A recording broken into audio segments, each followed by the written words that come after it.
I want to speak goodness and love and hope into the women standing behind me and all of the other survivors whose names you don't even know, but stand with these women. They are survivors, and they are strong, and they are courageous, and they are daughters of God. They are not victims. These women have fought the most horrific fight that no woman should have to fight, and they did it by banding together and never giving up. And that's what we did by fighting so hard against the most powerful people in the world, even the President of the United States, in order to make this vote happen today. I was called a traitor by a man that I fought. Hey, Sarah. Yeah? I'm live. Can you close the door? Yeah. Oh, thank you. Thank you so much. Thank you.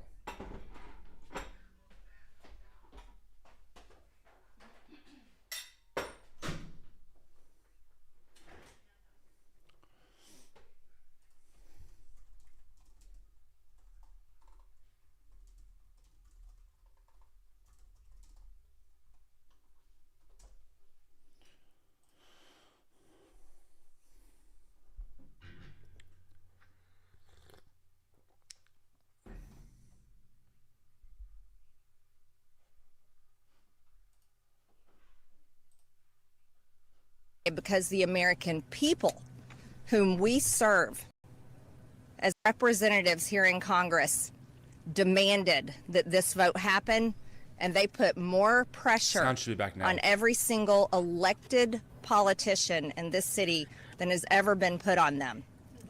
And today you are going to see probably a unanimous vote in the House to release the Epstein files, but the real fight will happen after that. While I want to see every single name released so that these women don't have to live in fear and intimidation, which is something I've had a small taste of in just the past few days, just a small taste. They've been living it for years. But the real test will be, will the Department of Justice release the files? Or will it all remain tied up in investigations? Will the CIA release the files? Will a judge in New York release the information? That's information that needs to come out. And will the list of names that these women privately hold, and they hold it because of their fear in their heart of what would happen to them if they release it on their own, will that list of names come out? That's the real test.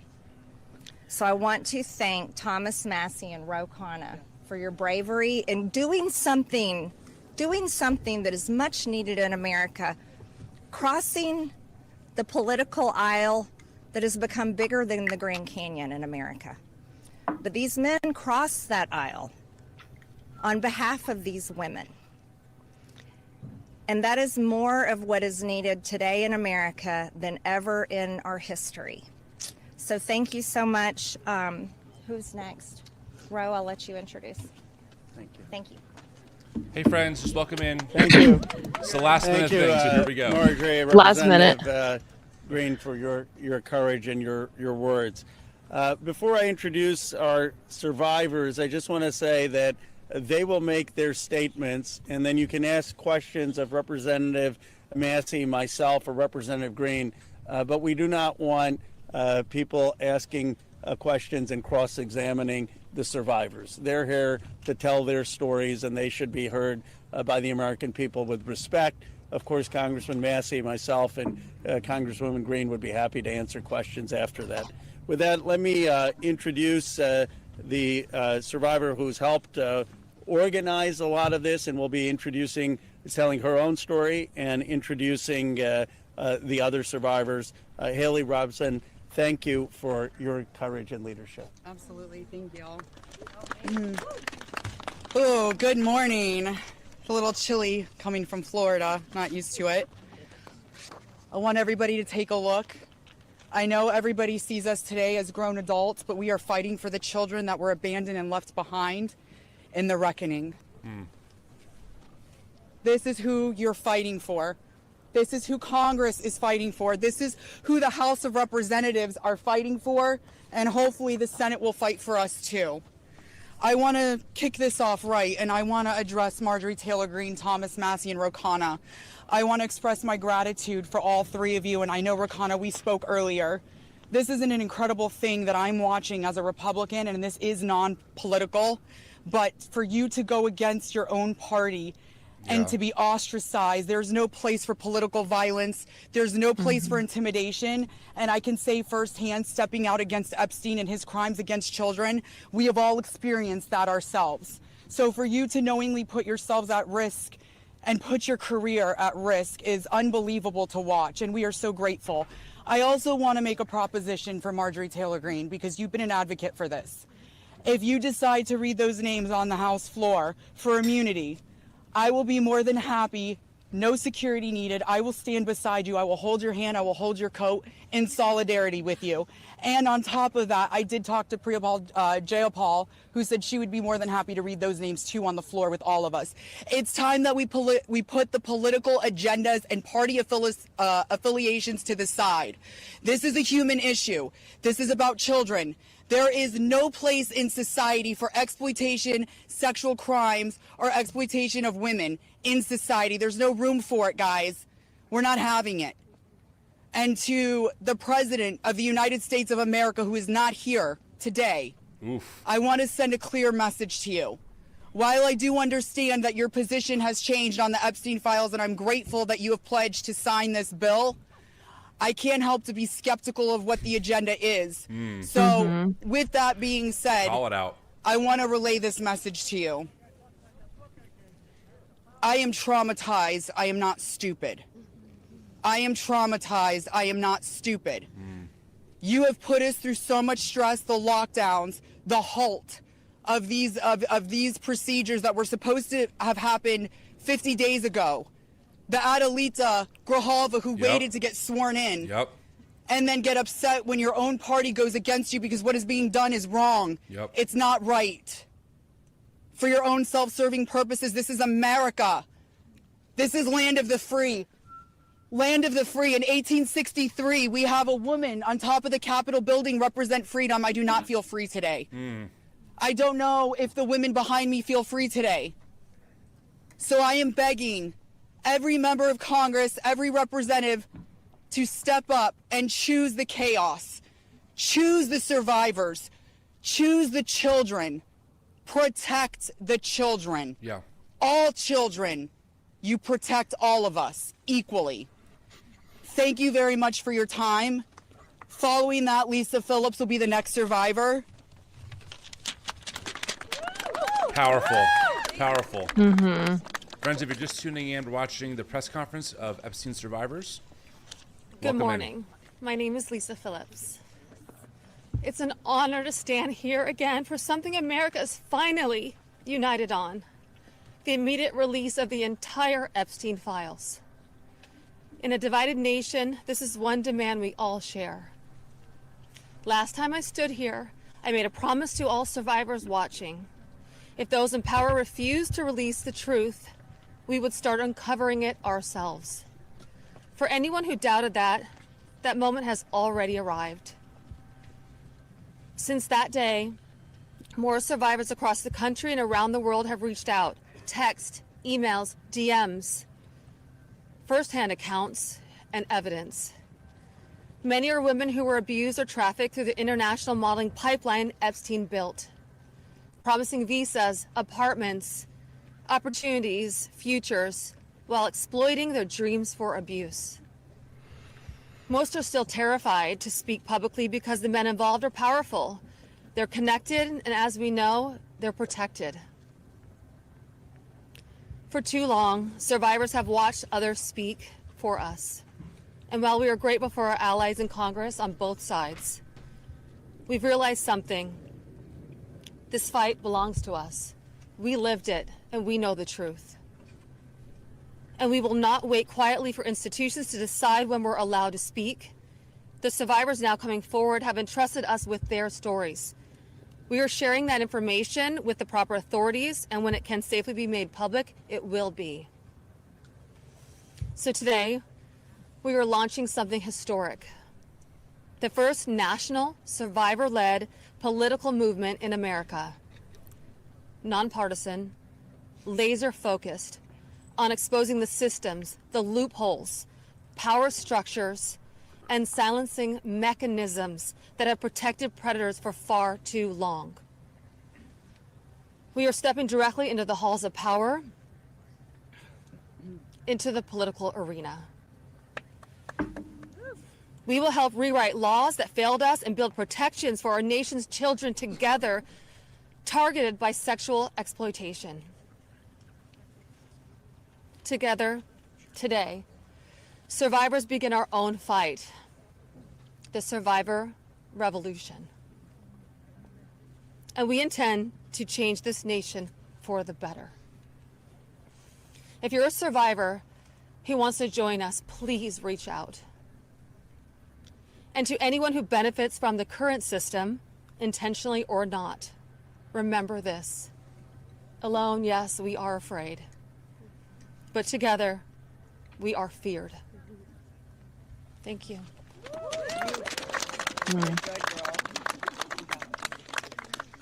Hello, everybody. I am Jenna Jones, and just as Haley, I would just like to give a little reminder that this was me at 14 years old. I was a child. I was in 9th grade. I was hopeful for life and what the future had held for me. He stole a lot from me at 14. So just a little reminder there for everybody. Sorry. So, I just want to start out by saying thank you for all of you for being here today. I want to start by expressing my deepest gratitude to the members of Congress who have stood with us, the survivors, in demanding the transparency and justice. Your support is a signal that this institution can still serve the American people. This issue was never one that should have divided us the way it has. In fact, it should have united us. Sexual abuse is not a Republican issue. It is not a Democratic issue. It is also not a hoax. We are here as American survivors of a man who used his wealth and power to hurt young girls and women. The world should see the files to know who Jeffrey Epstein was and how the system catered to him and failed us. Emotionally, this process has been distressing. First, the administration said it would release everything and applauded President Trump for that. Then it fought to release nothing. Now that checks and balances of our democracy have worked and the bill is getting passed to release the files, we are hearing the administration say they intend to investigate various Democrats who were friends with Epstein. I beg you, President Trump, please stop making this political. It is not about you, President Trump. You are our president. Please start acting like it. Show some class. Show some real leadership. Show that you actually care about the people other than yourself. I voted for you, but your behavior on this issue has been a national embarrassment. Oh my God.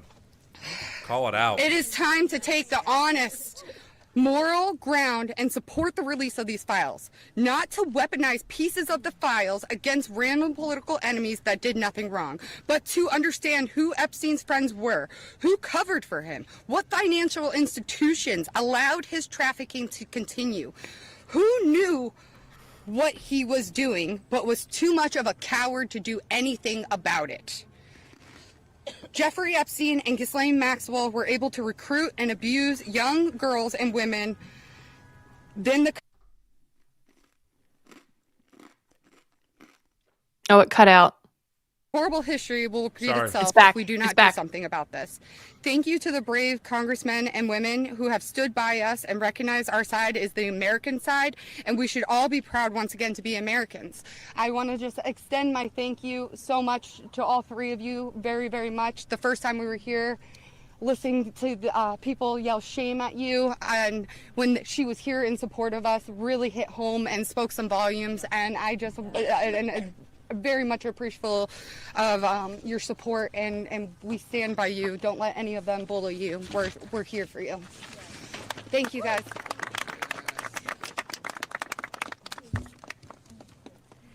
Wow. Good morning, everyone. Thank you all so much for coming together today and taking the time to listen to us. Your presence means the world, and it shows commitment to understanding and supporting survivors and Americans. I stand before you today with a heavy heart. I originated from Brazil, and I came to the United States when I was 8 years old. I was only 14 when I first encountered Jeffrey Epstein, and my daughter is now almost at that age. At 14, the only things she should be concerned with are going to school, practicing at her cheerleading competitions, and enjoying her time with her friends and family. She should not have to bear the burden of worrying about being manipulated or exploited. At this age, she is still a child, and no child should ever have to face such threats.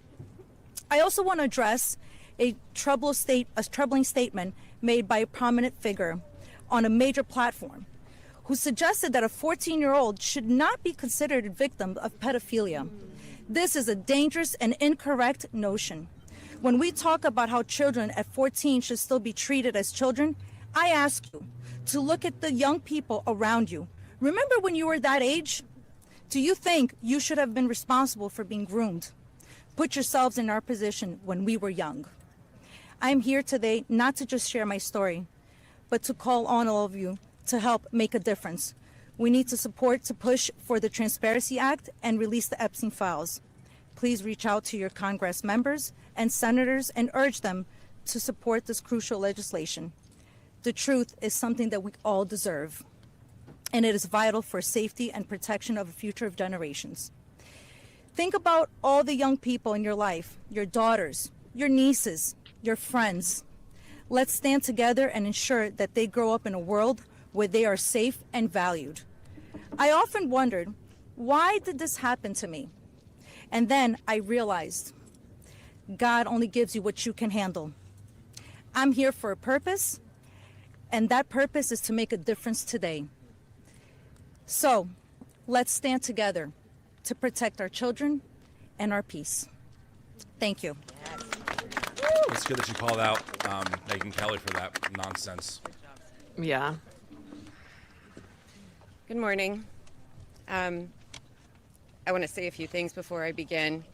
My speech may not be great. It was thrown together last minute as I only came here, decided Friday, when one of us, who has spoken several times, decided she couldn't come because of the threats. She was too scared. So I want to say, when you threaten one of us, you're threatening all of us. Yep. We are together now, and that's never going to change. This is me at 16 when I met Jeffrey Epstein. Now I'll start. It is an honor to stand here before the American people. However, I shouldn't have to stand here at all. I'm here because as a child, I was pulled into Jeffrey Epstein's world, a world built on exploitation and manipulation of innocence and the protection of powerful men and women who believed that they were untouchable. Today, we'd rather be preparing for the holidays. We'd rather be at home with our families, baking with our children and decorating the Christmas tree as we try to move past this horrific moment that has impacted our entire adult lives. However, that's not possible because it's become something it should have never been, political and sensationalized. The truth is simple. We were victimized as children and failed. Yep. Repeatedly by the very system that was supposed to protect us. That's why we stand here today, to demand justice and accountability, not just for Epstein and his crimes, but for every predator and every enabler who participates in or protects abusers. The Epstein case was gravely mishandled consistently and deliberately over many years. Epstein could have been stopped decades ago, but instead he was able to continue his abuse. even during his sweetheart deal, yes, with his ankle monitor on and beyond. A deal that protected him and silenced us. While I was a child fighting to survive what happened to us, federal prosecutors were negotiating ways to shield powerful adults. And the failures didn't stop there. Our civil cases were met with hostile judges and delay tactics, intimidation, and PR campaigns designed to smear us in the public eye. We were treated as problems to be managed instead of victims to be protected.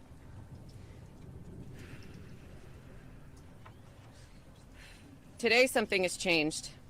Individually, our voices were whispers. Together, they've become impossible to ignore. We are encouraged to see elected officials from both parties, thank you, come together and finally take action to release the files. I'll leave it there. Thank you. Powerful. Welcome in, friends, to the Tim and April show. We're watching the Epstein survivor press conference. Good morning. My name is Wendy, and I'm standing here today with a truth that still scares me to say out loud. I'm going to put this down because I can't hold both, as you guys saw, but that was me when I was 14 when I met Jeffrey Epstein. None of us here signed up for this political warfare. We never asked to be dragged into battles between people who never protected us in the first place. We are exhausted from surviving the trauma and then surviving the politics that swirl around it. When survivors travel to speak, to advocate, to stand for the truth, we do it with our own money, from our own pockets, carrying our own fear, shaking in our own bodies. There is no team, there is no paycheck. It's just us hoping our voices make a difference. And it puts a pit right in your stomach because you know you're standing on the right side of history. Yes. But standing on the right side of history is not a comfortable place to be. Yep.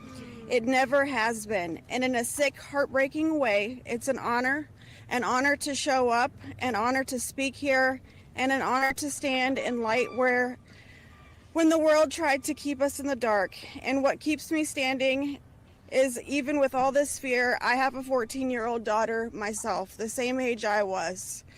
And when I look at her, I see the little girl I used to be, the one that no one protected. My greatest fear in this entire world is history repeating itself. And I will do anything, absolutely anything, to make sure that she has to never be one of these girls standing in front of a crowd like this today in her life. So today, from the safest and bravest places inside myself, I am asking Congress, please pass the bill.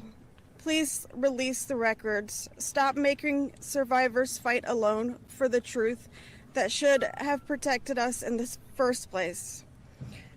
To the representatives that support us, thank you.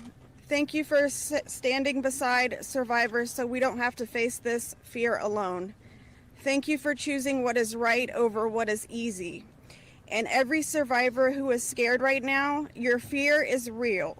Your courage is real. And even though we're terrified, we keep showing up. Because someone has to tell the truth. Someone has to protect these children. We deserve safety then. We deserve it now. And we are done being afraid so others can stay comfortable. So with that, I want to say thank you guys for having us. And I just hope that people can remember that as survivors, our story never leaves us, but the choice that you make to pass this bill, your career is in front of you. And that choice will follow you. Everybody will know. So thank you. Good job. Powerful. I'm checking right-wing accounts. Everybody. No word. My name is Danny Bensky. Of course. This was me at 17 years old.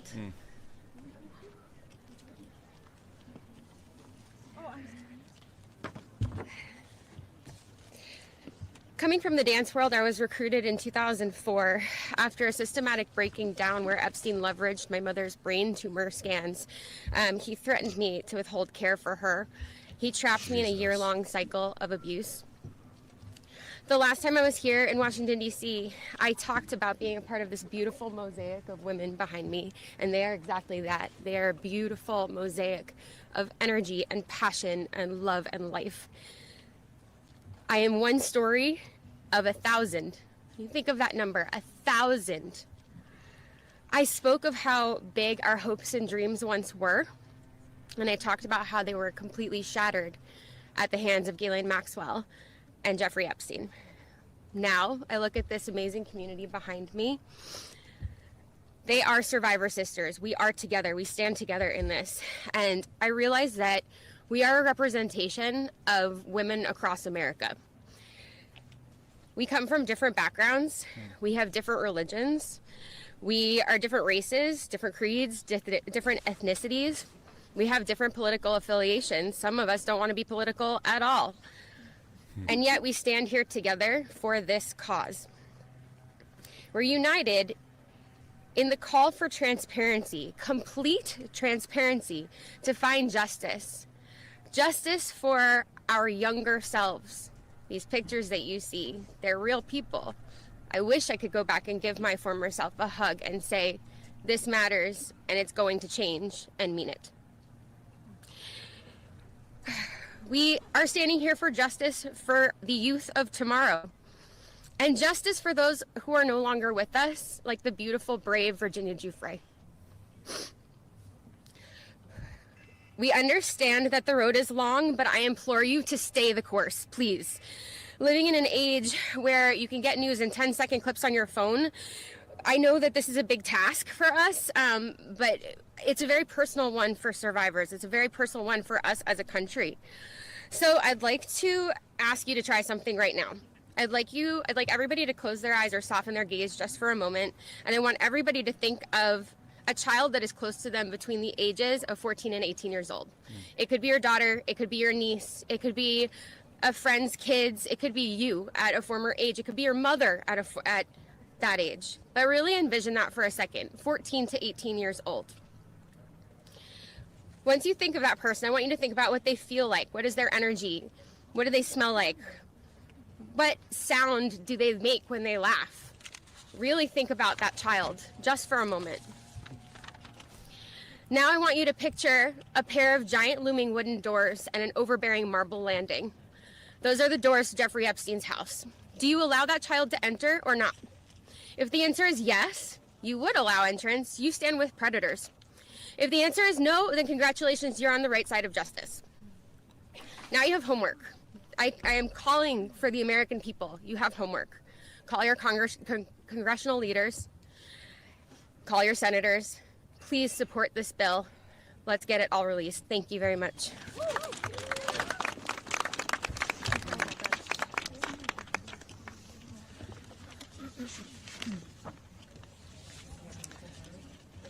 Good morning. My name is Annie Farmer, and this is a photo of me and my sister Maria Farmer. Around the time I was 16 and she was 25. That's how old we were when we were abused by Epstein and Maxwell. Survivors have repeatedly stated that our pursuit of transparency and justice is a nonpartisan issue. But given the political noise surrounding this case, I just want to remind people of some of the facts. In 1996, when my sister Maria bravely blew the whistle on this group by reporting to the FBI what Epstein and Maxwell did to both of us, they hung up on the phone on her, and there was no follow-up of any kind. Bill Clinton was president. In 2006, the FBI came to us, finally interviewed us, and asked us both to be witnesses against Epstein. We were very anxious, but we agreed. And then we didn't hear back from them due to their infamous sweetheart deal. George W. Bush was president. In 2015, when the DOJ was sent FOIA requests for Maria's FBI files, and they were denied, as they have been many times, Barack Obama was president. In 2019, when Epstein died in prison due to either negligence or foul play, Donald Trump was president. In 2023, Maria's attorneys sent a letter on her behalf to the government, requesting an investigation into the repeated law enforcement failures in this case, similar to what was done in the case of Larry Nassar. They declined to do so. Consequently, my sister filed notice that she would be suing the government for failing to uphold its legal, ethical, and moral duties in this case. Joe Biden was president. This year, after campaigning on a pledge to finally release the files, under Trump's second presidency, the DOJ announced they were closing the investigation into Epstein's co-conspirators, and then transferred Ghislaine Maxwell into a prison camp where it is well documented that she is receiving special treatment. Yep. This is not an Including a issue puppy. of a few corrupt Democrats or a few corrupt Republicans. This is a case of institutional betrayal. Because these crimes were not properly investigated, so many more girls and women were harmed. My sister, because of her bravery, was repeatedly threatened and lived in fear, with dire consequences for her health and her career. 30 years later, even as oceans of allegations and obvious truths have emerged, the government has still not chosen transparency. This is why we have all come together as one united voice to demand the release of all the Epstein files and to finally bring the truth out of the shadows. Yes. Powerful. Powerful. If you're just joining us, friends, welcome to the Tim and April Show. We're doing a special live stream coverage of the Epstein Survivor press conference. Welcome in.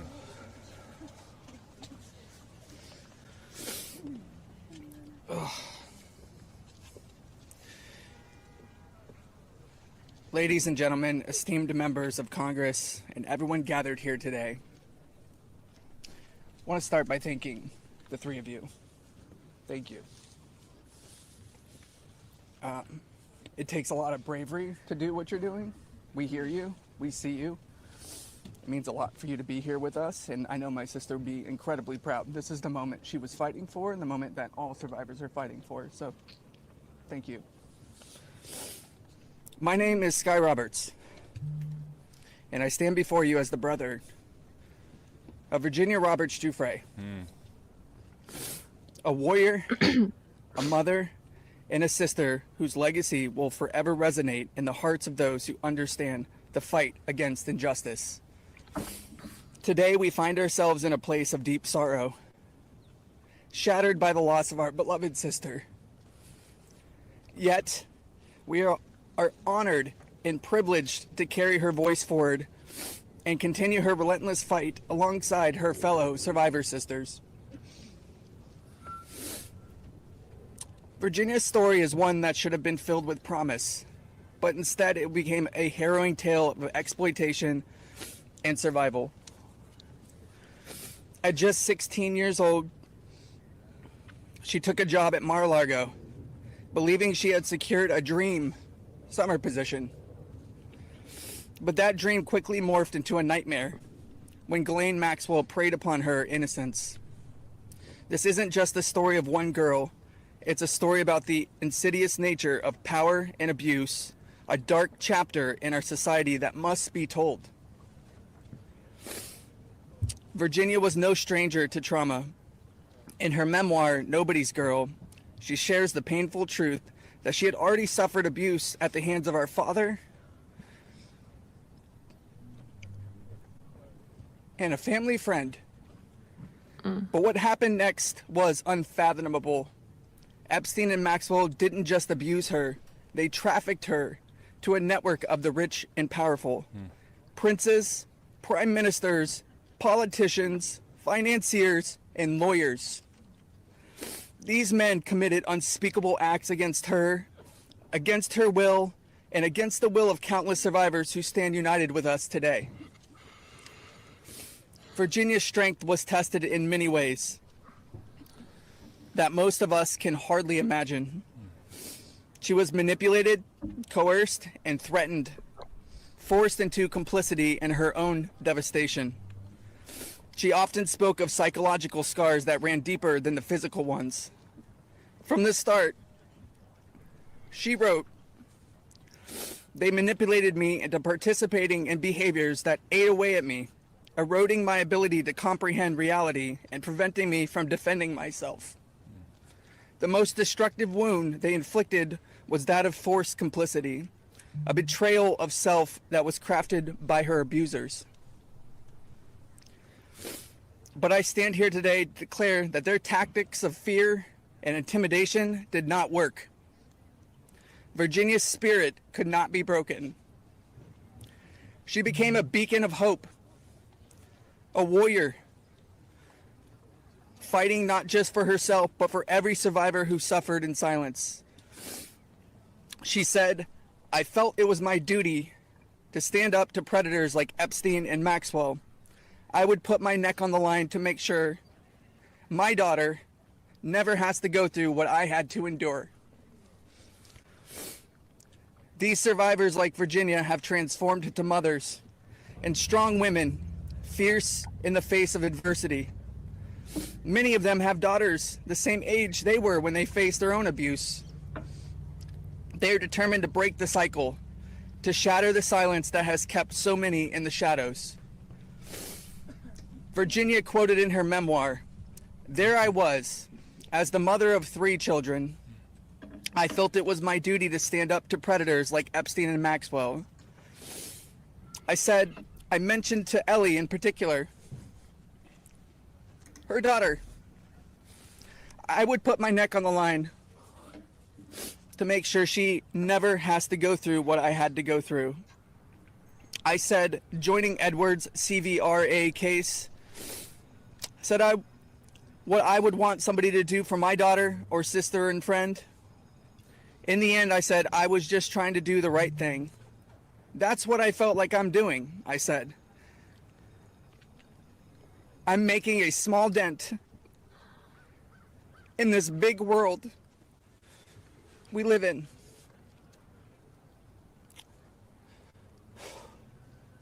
Well, sissy,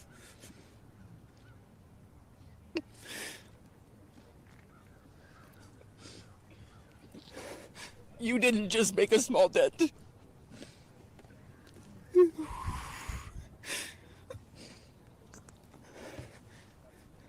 You made a monumental impact, a resounding statement that echoed across the world. You built an unbreakable wall, a barrier that will protect future generations from the horrors of abuse. As we gather here today, I urge each of you, members of Congress, advocates, and all those who hear this message, to join us in this fight. We demand justice, accountability, and support for survivors. And we keep getting asked this. What does justice mean, you ask? It starts with acknowledgement. That's the first step. Acknowledge in the face of survivors that this happened and that this is true. Your vote carries that weight. My sister is not a political tool for you to use. These survivors are not political tools for you to use. These are real stories, real trauma, and it's time for you to stop just talking about it and act. Vote yes.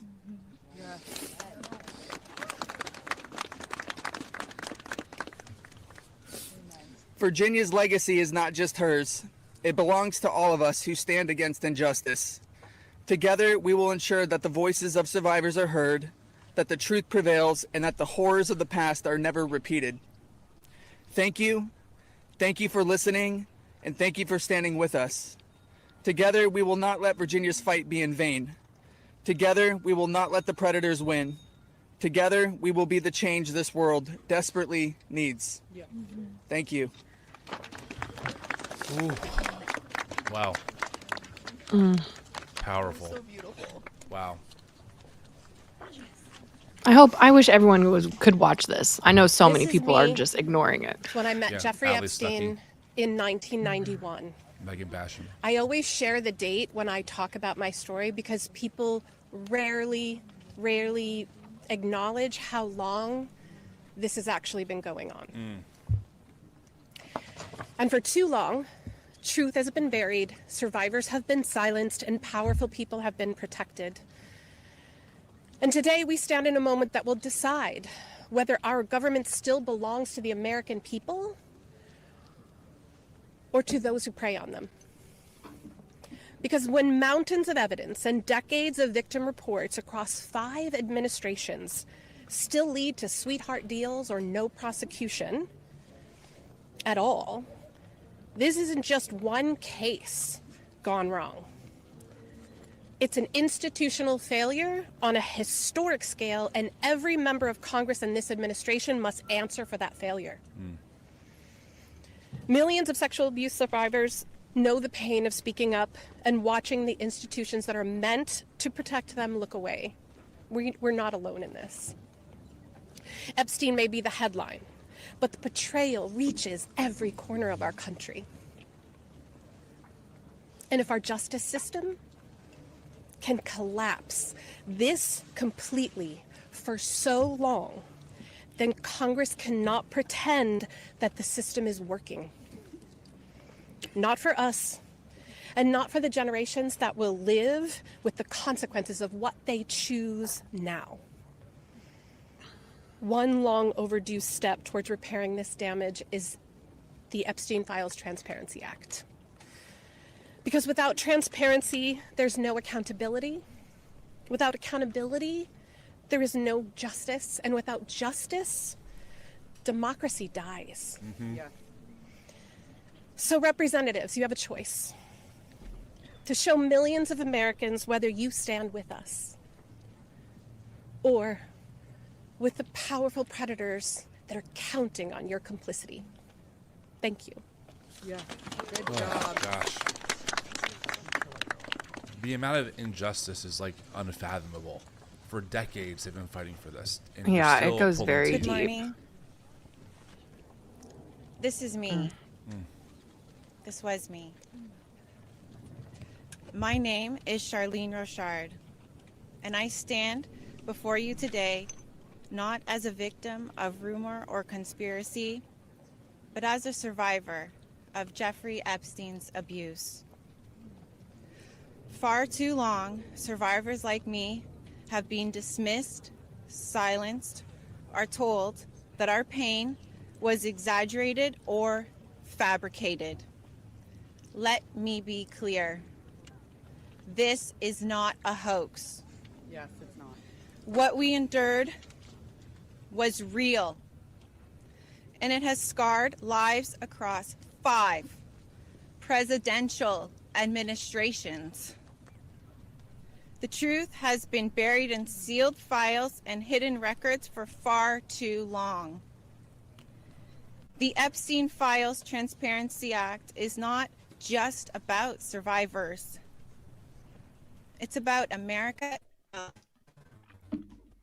How can we keep America great if the principles the nation was founded on, that power belongs to the people, is not protected?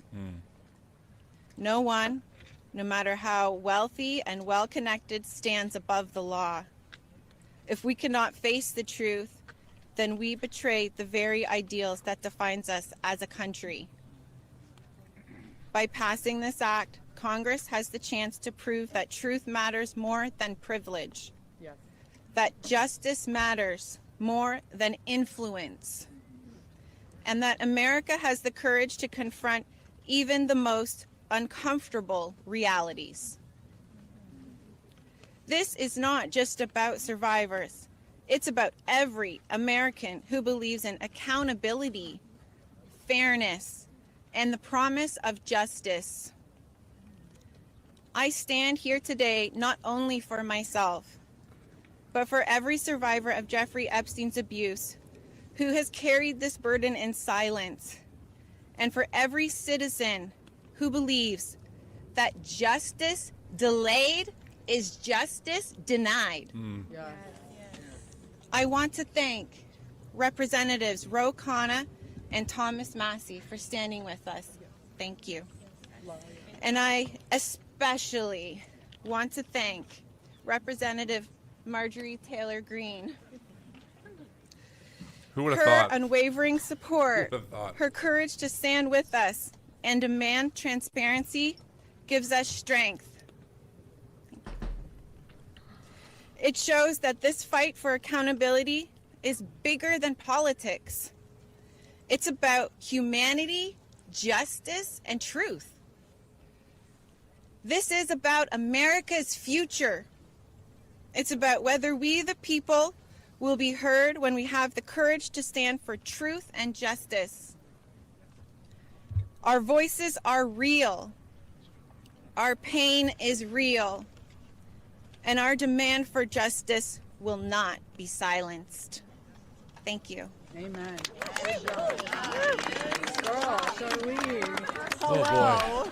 Welcome in, friends, to the Tim and April Show special live stream, watching the Survivor press conference of Jeffrey Epstein. My name is Laura Bloom McGee. This is my first time speaking publicly about my abuse. As a young woman in New York City, I was pursuing a modeling career and building a life of giving back through my philanthropic work.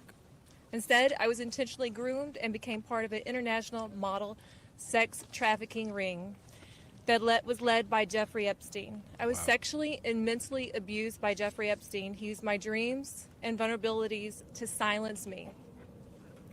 Today, I am here to break that silence. Sex trafficking and sexual abuse are crimes against human beings, not political talking points. For too long, Epstein's abuse was an open secret, with his network remained protected. Evil thrives in darkness. We must shine a light on every corner where it hides. Nothing should be off limits in the search for truth.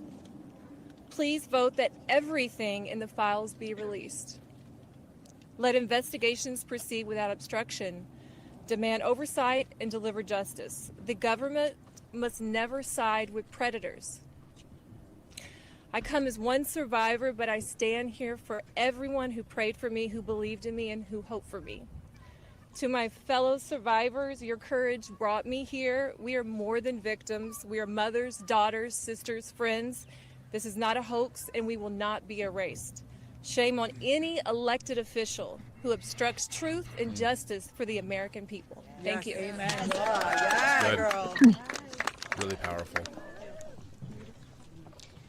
My name is Liz Stein. In 1994, I was a senior in college, just 21 years old. I had aspirations of attending law school after graduation, and it looked like I had a bright future ahead of me. 1994 was also the year I met Ghislaine Maxwell and Jeffrey Epstein.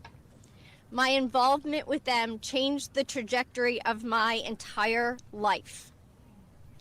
The Epstein files are not about loyalty to any one political party. They are evidence of a crime. We stand here today, victims of the crime of sex trafficking. I'm here today speaking both for my 21-year-old self and for the countless number of people who have experienced sexual violence. When I am asked what I would tell my younger self if I could say something, I say that I would tell myself to tell someone. And if they don't listen, to tell someone else. And to just keep telling until someone listens. And even if nobody listens to you, you should be proud of yourself because you stood in your uncomfortable truth when others could not. And that is true bravery. We stand here today as survivors, part of a sorority that none of us asked to join. We have told our stories over and over and over. Now it's time to see who was listening. We ask that you vote to release the files, all of them, so the victims of this crime can finally see justice. Thank you. Amen.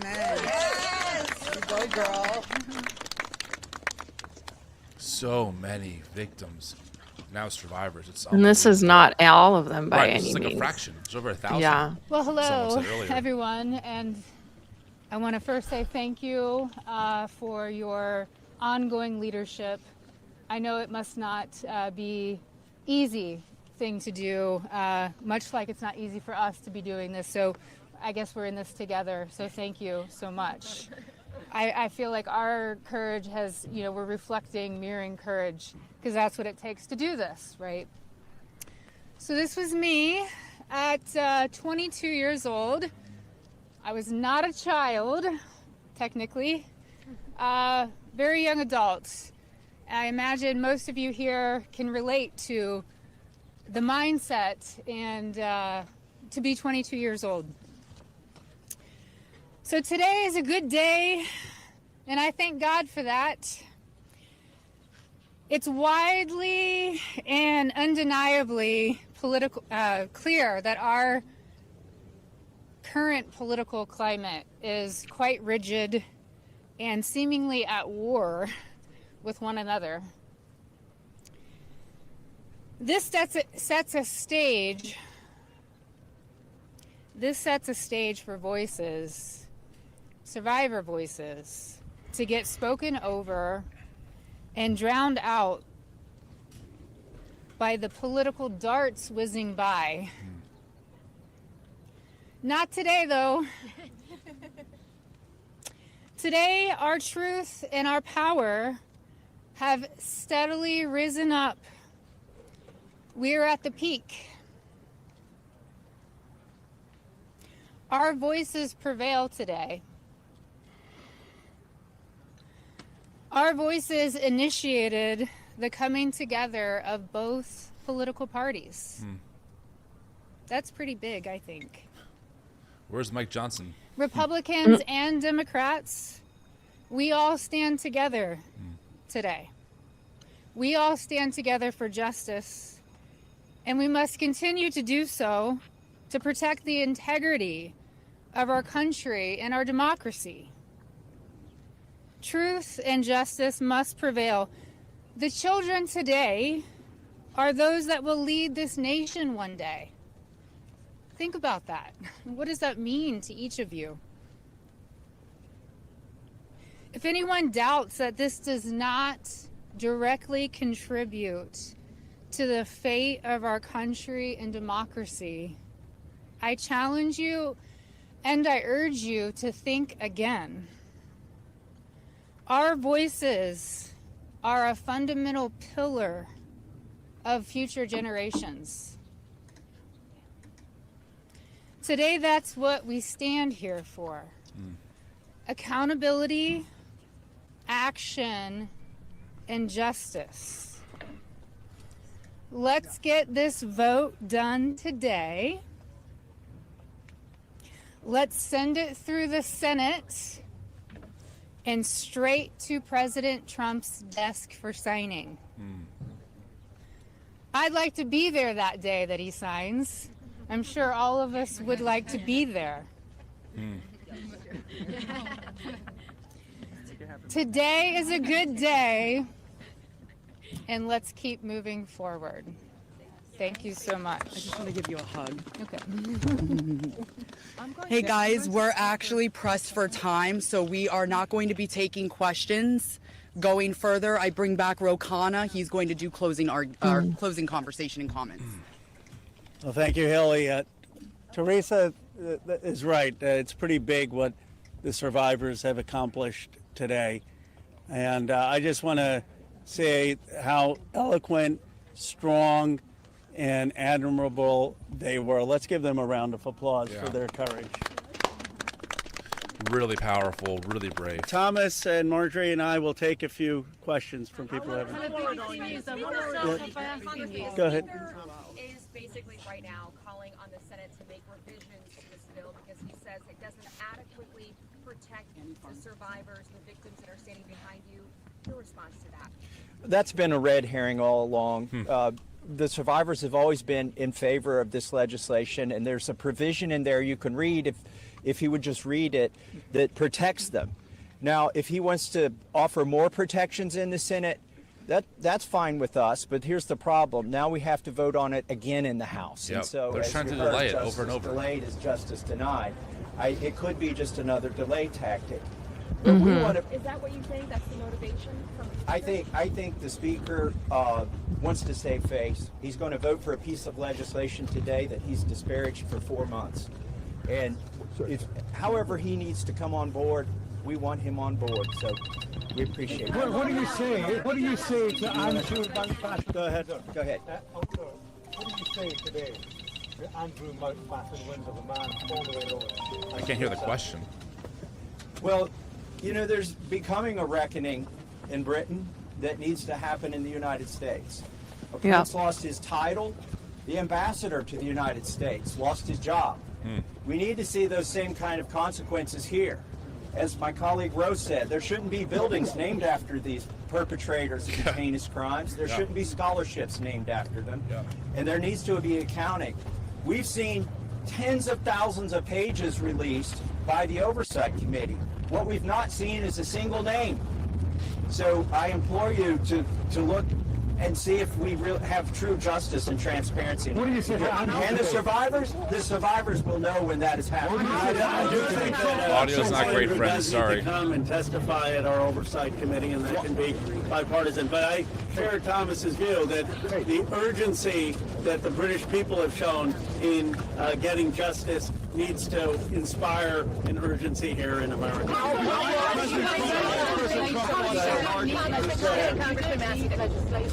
To get the files released.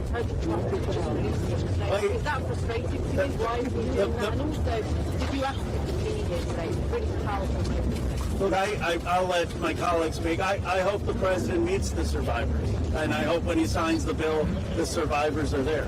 I don't care if I'm there, Thomas Massey's there, Representative Green's there, but the survivors should be there.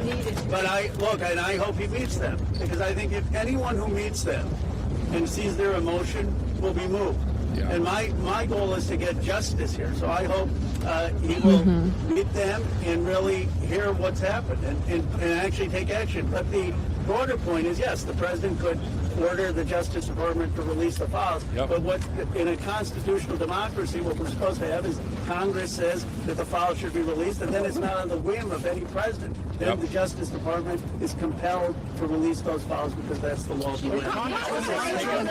Have you spoken to any Republicans in the Senate who are looking to, move this forward? So Senator Merkley is a Democrat. He's led the exact same legislation that Roe and I introduced in the House. One Republican co-sponsored his bill yesterday, and I have spoken to at least one more who says they will co-sponsor. The important thing about the Senate is that they need not to muck this bill up. There's a lot of attention on here. We've needlessly spent 4 months dragging this out. A representative, a duly elected representative, was denied her seat in Congress for 49 days. And it's time to pull the Band-Aid off. The Senate, it may be tempting for them to get cute and to do things that will limit the release of these documents. They are afraid that people will be embarrassed. Well, that's the whole point here. They need to be brought to justice, and embarrassment is no reason to stop it. So the Senate, John Thune, it's up to him. He needs to bring this to the floor of the Senate, and I think the vote today will show that in the House. And the president has said he would sign the bill. You're going to get almost a unanimous vote here. So you have the president and a unanimous Congress believing that this protects the survivors and is calling for the release. There's no reason for the Senate now to, as Representative Massey puts it, muck around with it. They need to put it up, have a vote, have the president sign it. If there's any further protections, they can do that through the DOJ process, but what they should not do is delay a vote on a bill that the House is going to vote overwhelmingly for and that the president supports. You raised the question of whether or not the Justice Department will actually release these files. Do you take the president at his word when he says he's going to sign this bill? Do you have confidence that these files will actually be released? I only take people's actions seriously. No longer works. And what do you think the president's actions? And I'll tell you, because I wasn't a Johnny-come-lately to the MAGA train. I was day one 2015, and there's a big difference in those Americans and those that decided to support President Trump later on. And I'll tell you right now, this has been one of the most destructive things to MAGA, is watching the man that we supported early on, 3 elections, for people that stood hours, slept in their cars to go to rallies, have fought for truth and transparency and to hold what we consider a corrupt government accountable. Watching this actually turn into a fight has ripped MAGA apart. And the only thing that will speak to the powerful, courageous women behind me is when action is actually taken to release these files, and the American people won't tolerate any other bullshit. That's where we are today. Why do you think the president two more questions and then we're around all day. Is this a watershed? How would you sum up today in terms of your battle to get to the truth? I would say that these survivors have been fighting for decades, and they finally are being heard by the American people, and we're finally going to have a reckoning for this Epstein class that has gotten away with horrific things. Look, I grew up in Bucks County, Pennsylvania. People went to church, they played Little League, they went to their neighbors for barbecue. They didn't go to a rape island and abuse young girls or traffic young girls. The people with extreme wealth have thought that the laws don't apply to them, and their culture is totally out of touch with the values that built America. And finally, we're going to have a reckoning. How worried are you that the files... Let me ask you this. You said you wanted this to go straight to the Senate. What message does it send to the survivors behind you if the Senate doesn't act quickly to move this forward? Well, they're not going to answer questions, so I'll answer the question. I prefer actually it goes straight to the president.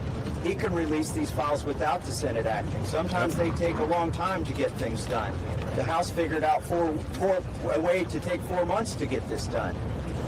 I think it's disrespectful to the survivors that they delay this. There's nothing more important than cleaning out the rot in this country. And this is rot, and it's not a partisan issue. And the senators need to get on this. Yes, the economy is important. Yes, international policy is important. But there's nothing more important than getting to this rot and cleaning it out. They should put it at the top of their agenda. And you know, there's a provision in the bill already that would allow the DOJ to not release certain information if it would jeopardize an active investigation. And the president just last week ordered his DOJ to conduct an investigation. What makes you think you would actually, if this bill passes, see these files, that the public would see them? There are 1,000 survivors. They can't open enough investigations to cover up everything that's in these files. And yes, it's true they can try to protect a few certain people or a few certain companies, but those investigations will eventually end. And in the meantime, there's not enough investigations to cover up 1,000 different crimes, 1,000 different rapes, 1,000 different sex trafficking instances. And this is not a moot point, even though they are doing that. And once this bill is signed into law, any career official at the DOJ or the FBI who does not comply with the law is at legal risk. It's no longer just up to the president. Look, we could have passed a simple resolution here in the House, and that would have been the end of it. Yep. Instead, we chose a very hard path, which is to get legislation, a law passed, which means it has to go through the House, the Senate, and be presented to the president. And that will have the force of law. They will be breaking the law if they do not release these files. So why do you think the president has fought so hard to block the release of these files? Why do you think he has fought so hard? If he could do it now, why hasn't he done it now? I believe he's trying to protect friends and donors. And by the way, these aren't necessarily Republicans. We should get to $1 billion. You transcend parties. You just assume you can pay off whatever party is in charge of the White House, whatever party is in charge of the House of Representatives. And this is about those kinds of people. I think he's been trying to protect them. And I think it also incriminates our own government.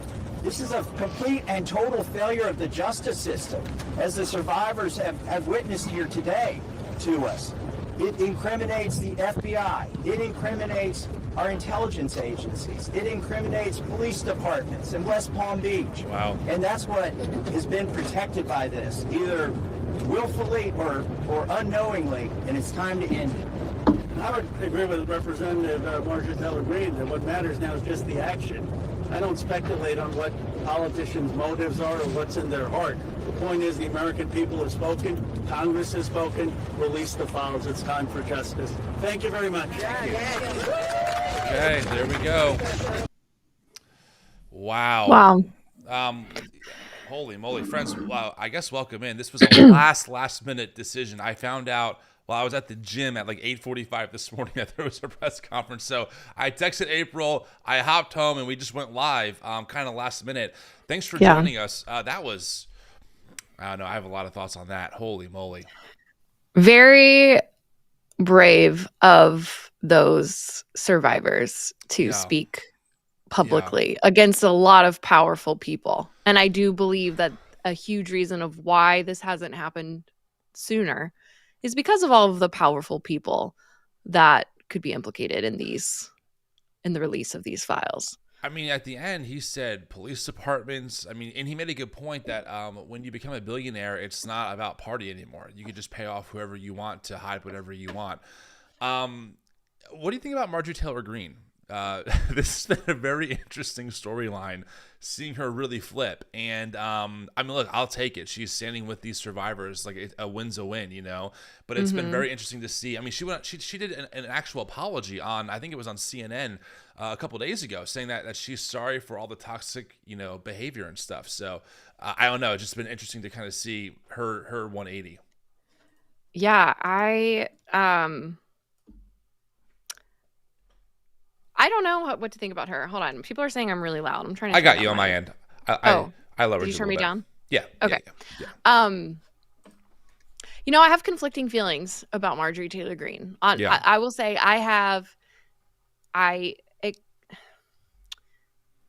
think her change currently, I'm sure there's political motivations behind it to a degree, but I think you can almost compare what she's going through from what I'm witnessing, and I could be wrong. I don't know. But so, like, you know how if you deconstruct Christianity, right? I feel like the people that deconstruct the loudest, right, are those that were the true believers. Yeah. Right? And then when you see the hypocrisy, you have to either shut down that integrity and what you thought you believed, or you pull that string and you keep going down that path. Yeah. I do think now Marjorie Taylor Greene has said some awful things. She has voted for some awful things. Yeah. She was like QAnon early on.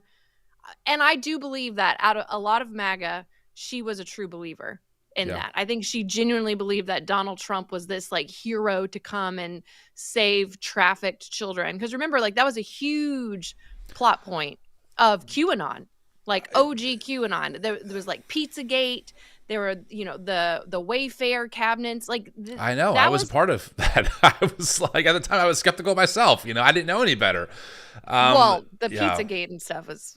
Well, I'm saying I was like a moderate at the time. I was like, oh, what? Right. Like, you know, these emails. I mean, and don't forget Jack Posobiec, who is currently a big name over at Turning Point USA, was the person behind Pizzagate. You know, that caused someone to show up with a gun, shooting off a lock in a door, thinking that there were children underneath of this pizza shop in DC, when in reality it was just a storage closet. And I'm sure we'll talk about MTG more on Thursdays Live. You know, I don't want to distract from the much bigger discussion that we have that needs to be had. But it's just an interesting point. You know. Well, my point is that I think she was a true believer. She saw this hypocrisy. Because I do think when she initially called for the Epstein files, in my mind, she probably thought everyone's going to agree with me because this is such a obvious right thing to do situation. Yep. And then with all the pushback she got, and then in the last few days, she's been getting threats. I know. Because of Donald Trump going after her.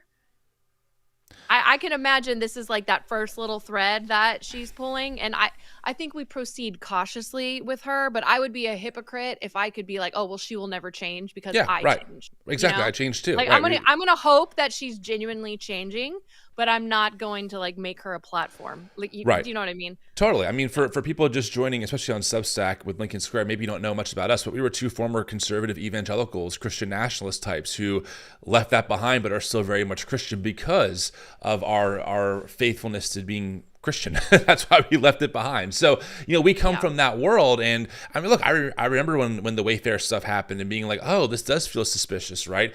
I think what's interesting to me, and by the way, I mean, these survivors who have come forward, like the amount of bravery it's unreal. And so many victims, we're seeing Maxwell right now get white glove treatment, being moved to a pretty much no security prison, given puppies and giving custom meals. Someone inside the prison said they were sick of being Maxwell's bitch. That was their words, and then they were fired for saying that. So I mean, what's so frustrating for me is that growing up conservative evangelical, right? Growing up in this world, you're always warned about this like deep state sex trafficking ring. You're always taught that like, there's a deep state cabal of like Democrats who are like doing terrible things to kids. And here we actually have a smoking gun of a prolific sex trafficking ring run by Epstein and Maxwell that touched all of the powerful people that I was warned about. And where are the right-wing commentators? Where's your Ali Stuckeys? Where's Megan Basham? Where's Matt Walsh? Right? Where are the pastors? Where are the pastors that you and I know who were all about protecting the kids? I mean, don't forget, Trump, when he first got into office this past election cycle, one of the first things he did was he had a bunch of young girls around him while he signed the Protect Women in Sports Act.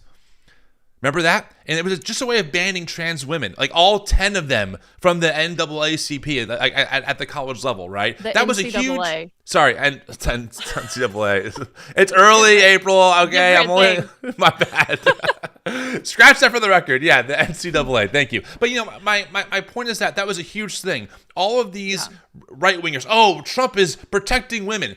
Where are they now? They are silent. Mike Johnson has held this bill up intentionally. It's just like the white Christian nationalist rot. It's so evident. They will do movies or promote movies about, what was the one about the guy who quote unquote fights sex trafficking? Turned out that he was an abuser himself. Angel Studios Sound released of it. Freedom. Yeah, I mean, I was at a Turning Point USA rally covering it when they showed that trailer. Oh, protect the kids. Well, here you go, guys. You have a real life example of the fanciful, wishful thinking that you've been believing for years. And what do you do with it? Nothing. You disparage victims. It's unreal. I want to point out too, so Donald Trump obviously has been fighting this release for months. Yeah. And then earlier this week or last week, he had like this kind of overnight reversal, right? He saw the writing on the wall. He was losing. To be fair, before he made this overnight switch, he was losing a lot of Republican congressmen that were switching to vote for the release of these files because they saw that that's what their constituents wanted. So he flipped overnight and said, release it all. He wants them all to vote for it. And, and I think he told Pam Bondi to open investigations into the Democrats that are connected. He's making this a very partisan issue. Honestly, their behavior this whole time has been super suspicious because let's not forget, he campaigned on releasing these files. That was part of his campaign. He said he would release it. Right. Back in, I think it was February, maybe March. They had this, Pam Bondi gave this whole performance where they gave these binders that were supposedly new information of Epstein files to these conservative content creators. It was like a whole press conference that they did. It was a big show. And it turned out there was nothing in those files that was not already public knowledge. And then they said, remember, Pam Bondi, I think was on Fox, where she said they asked her about the list. Yeah, there's the file. These are all right-wing influencers. And she said the list was sitting on my desk. Yep. And then, of course, later she was like, oh, that's not what I meant. And then they said, oh, actually, we looked into it. Jeffrey Epstein, it was suicide. The case is closed. There's nothing to see here. We were wrong. They tried to close the case. And then more people got pushed back. And then they said, nope, this is a Democratic hoax. So they've flip-flopped and gone back and forth on what is in these files and whether it's real or not this entire time. And I saw this. I want to bring this up. Earlier in the press conference, someone said there were no names in those emails. And maybe they're talking about specific clients. But Donald Trump was in those emails a lot. He was mentioned quite a bit. Jeffrey Epstein said that he knew about the girls. There was one where he said, I've met a lot of bad people, none as bad as Trump. Yeah, Jeffrey Epstein said that. I don't know if you saw this, but on News Nation, on Cuomo's show, they interviewed Jeffrey Epstein's brother, Mark Epstein, who was the author of ask him if Putin has the pictures of Trump blowing Bubba email. Jesus. That's in there. And you know what's really interesting? He released a statement not to say that Trump didn't blow anybody, but his statement was, Bubba is not Bill Clinton. Right. Right. Okay. Okay. No, we will check him off Thank the you. list. It's like playing a game of Guess Who. Okay, not that Bubba. Oh my gosh. I do want to say though, so Mark Epstein was on News Nation and he brought up a point that, and I'm not saying I trust Jeffrey Epstein's brother, but I think this is a good point because it's something that I've been thinking about, where he said, this is a quote, "I've been recently told the reason they're going to be releasing these things and the reason for the flip is that they are sanitizing these files. There's a facility in Winchester, Virginia, where they are scrubbing the files to take Republicans' names out of it. That's what I was told by a pretty good source." So I do want to say, I am going to be very wary of whatever is released, especially if it seems like only Democrats are implicated, because this is not a partisan issue. When you start dealing with billionaires, I think that was a great point that was mentioned earlier. Billionaires feel like they can be above the law because you have so much money. You can pay off anybody you want. And it'll be interesting. Look, so I am cautiously optimistic, but I'm not going to trust if they release something what they actually release. I am all look. We've been doing this show for over a year now. We have been tracking Christian nationalism for longer than that. We've been doing all kinds of content. I've been following Trump since the beginning. If he's all excited about doing something, there is only benefit for him. I don't believe that they're going to release these files in a truthful way. If Trump is saying, release the files, he knows something that we do not yet know. There's no world where Trump says release the files, which I'm all over, where my BFF, my pedophile BFF says that I was the dog that hasn't barked yet. No, go ahead, release them. Right. I just don't see it. And to be clear, April, you and I have been so clear about this. I don't give a damn who's in the files. I don't care what letter's in front of their name. I do not care. If you are someone who has engaged with or promoted or protected, a pedophile, or you sexually abused people, especially children, I do not care who you are, period. I want unredacted, besides, of course, survivors' names, files, so we can see who's in them, because we have to clean house. Isn't this draining the swamp? Isn't this what we were told Trump would be doing? And this is what's so frustrating, April. You and I, we go live every Thursday at 12 o'clock Eastern, right? Covering whatever happened in the news that week. And we have a very similar rhythm and cadence to our show. And one of the questions I always ask is, how do evangelicals really think that this president is draining the swamp in any way? Doge was a huge scam. Trump has enriched himself while in the White House. He's enriched his family. He has the most billionaires in his cabinet in American history. The fox is in the henhouse, gutting our government, destroying systems for people who need it, while protecting the ultra billion. The big beautiful bill, one of the biggest wealth transfers from the middle and lower class to the upper class, right? And somehow people are like, Trump's draining the swamp. Do you really think that man who is that corrupt, who brags about grabbing women, who brags about how he would date his daughter if she wasn't his daughter, who was found liable of sexually assaulting E.J. Carroll, do you really think that man's going to be like, you know what, guys? Release the files because I'm all over them and I need to be held accountable? No! He's working with his cronies in the government to sanitize this nonsense, to make it seem like it was just certain Democrats and his hands are clean. He is a liar. He's a liar. I hope I'm wrong, by the way. I hope that whole rant was totally off base, but I'm not holding my breath. How many times has Trump lied? Like, he's been caught countless. In so many lies. Countless lies. Countless. You cannot trust anything. The New York Times, when they did decent journalism in his first administration, counted over 34,000 lies in 4 years. And some of the lies are stupid. There was one time where he lied about his father being born in Germany when he was born in the Bronx. So stupid. Part of me wonders if he's just an undiagnosed pathological liar, and he's narcissistic. He lies all the time about everything. Anyway, can we I just want to remind everybody too. Back in the summer, this past summer, Elon Musk, who had a little tiff with Donald Trump. Oh yeah, do I have that shot still? We have it somewhere, but I can read you the tweet because I found it. He deleted it later when they tried to make nice. I'm sure he got threatened. But don't forget Elon Musk, who was like Donald Trump's right-hand man during the first couple months of God, it hasn't even been a year. Feels like an eternity ago. But back in Doge, Elon Musk was with Trump the whole time. And he tweeted, quote, "Time to drop the really big bomb. Real Donald Trump," and he added him, "is in the Epstein files. That is the real reason they have not been made public. Have a nice day, DJT." And then underneath he said, "Mark this post for the future. The truth will come out." Here we are. I mean, I would not be surprised. Here's the thing. This is only bad news for Donald Trump. Regardless of what they released, regardless of if they're out there scrubbing Donald Trump's or whoever's name off the list, this is still bad news because best case scenario, Donald Trump was covering up for pedophiles. Best in the case. Best case. That is because we already know, according to Epstein, he's the dog that hasn't barked.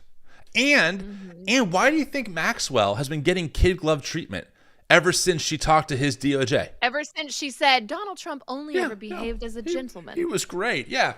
The man who brags about grabbing women is only a gentleman. The man who's on camera ogling women with Epstein in the 90s was only a gentleman. I mean, dude, they have to think that we're stupid. Like, and that's why I don't get. That's what I don't understand about MAGA supporters. Like, look.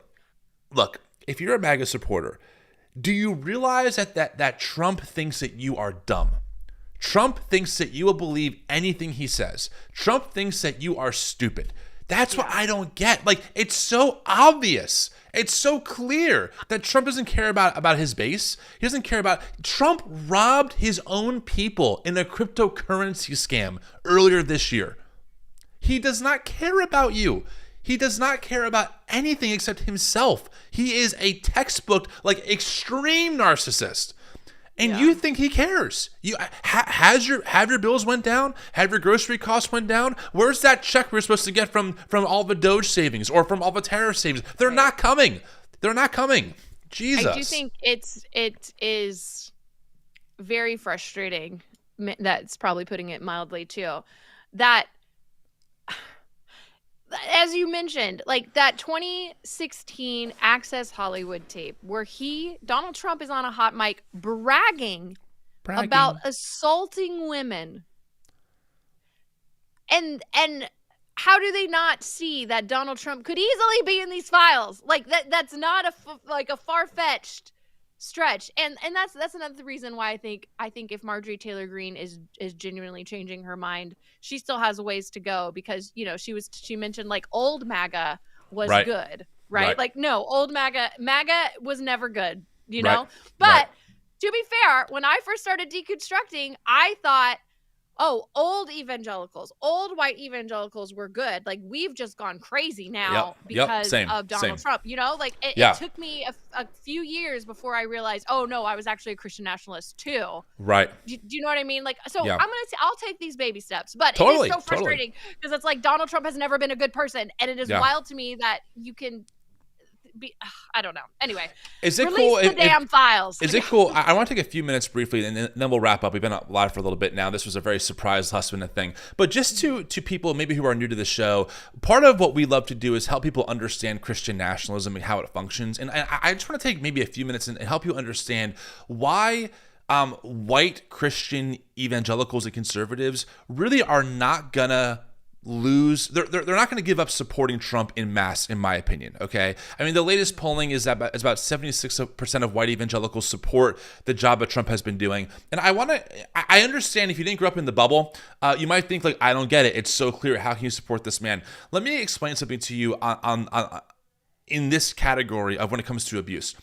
Now, this is not exclusive to white Christian evangelicalism, to be clear, but in those spaces, it's not uncommon for church leaders or pastors to have credible allegations of real abuse. It's not uncommon. I mean, the Southern Baptist Convention, the largest conglomerate of evangelical churches, about maybe 3 years ago, had a massive report dropped on them that found out that they were hiding decades of sexual abuse, for example. Robert Morris, who was a mega church pastor, one of the largest churches in America, hid that he R-worded a child when he was 21 in the 80s, and then he was also on Trump's also on Trump's advisory council. I can give you more insider stories. John MacArthur protected 2 men on his staff who were pedophiles, etc. And these are just the more prolific cases.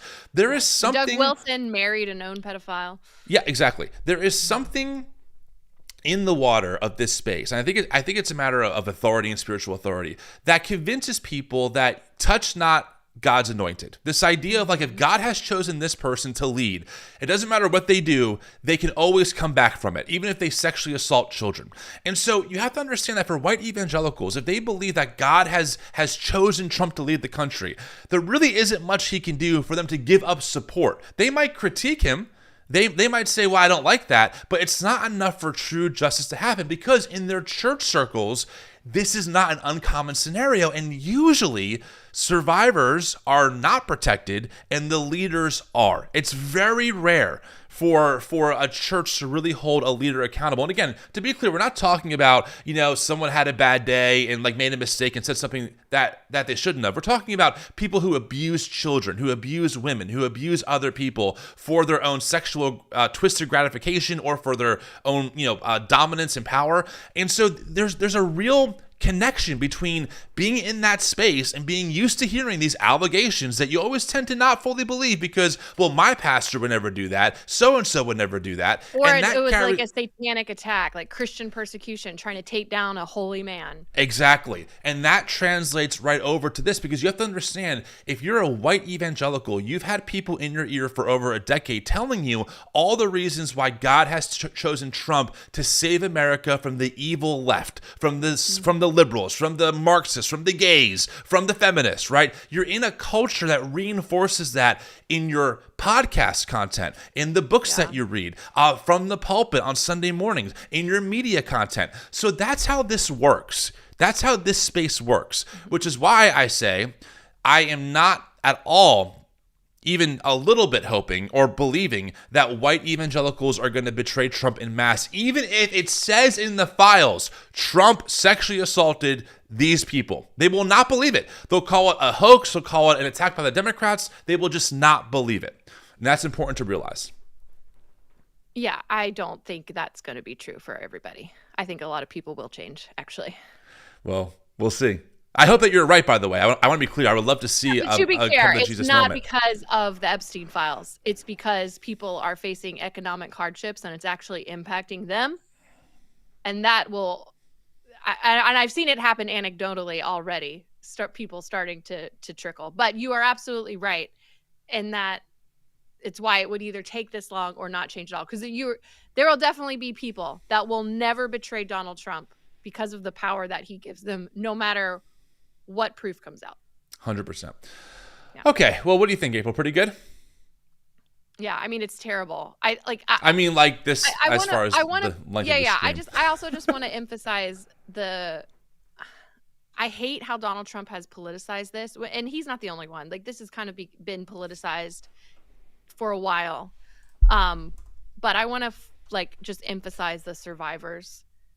As a survivor myself, hearing their testimony is very triggering, but it's so important to put out there because it is just pure evil what Jeffrey Epstein and that entire group, whoever they are, did to those girls.